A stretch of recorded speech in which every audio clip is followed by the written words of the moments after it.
بسم اللہ الرحمن الرحیم۔ السلام علیکم ورحمۃ اللہ وبرکاتہ۔ ناظرین، آج کی اس ویڈیو میں آپ سب کو خوش آمدید۔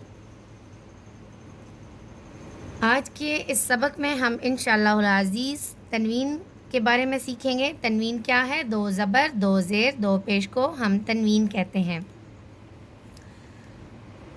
یہاں پر آپ نے اس بات کو ذہن میں رکھنا ہے کہ تنوین دو زبر، دو زیر، دو پیش کو تنوین کہتے ہیں۔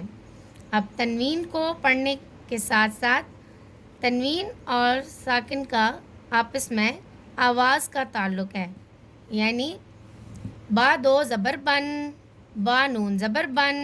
اب ساکن کیا ہے؟ جس لفظ کے اوپر جزم ہو وہ لفظ ساکن ہو جاتا ہے، یعنی وہ پچھلے لفظ کی مدد کے ساتھ پڑھا جاتا ہے۔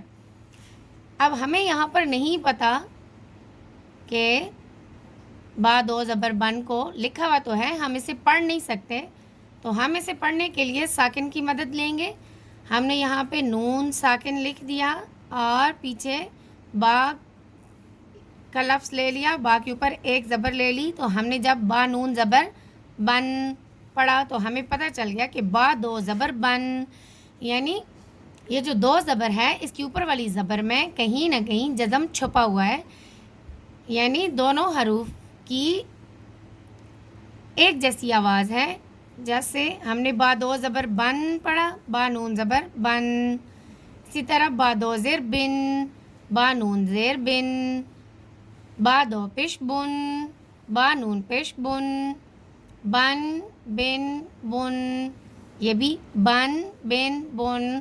تو کیا پتہ چلا اس سبق سے کہ تنوین اور نون ساکن میں آواز کا تعلق ہے، اس لیے ان دونوں کا قاعدہ ایک جیسا ہے، یعنی جہاں پہ ہم تنوین کو پڑھیں گے وہاں ہم ساتھ نون ساکن کو یعنی جزم والے الفاظ کو بھی پڑھیں گے۔ تو اس لیے یہاں پہ جہاں پہ تنوین کا قاعدہ لگے گا وہاں پہ نون ساکن پہ بھی وہی قاعدہ لگے گا۔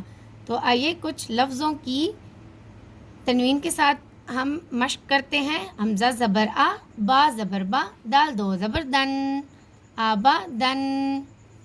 اب جزم کے ساتھ ہم نے ایک لفظ کی پریکٹس کی ہے۔ حمزہ میم زبر ام، را دو زیر رن، ام رن۔ انشاءاللہ العزیز اب اگلے سبق میں ہم تنوین کی مزید رول سیکھیں گے۔ تب تک آپ سب سے اجازت چاہتی ہوں۔ اللہ تعالیٰ آپ سب کا حامی و ناصر ہو۔ السلام علیکم ورحمۃ اللہ وبرکاتہ۔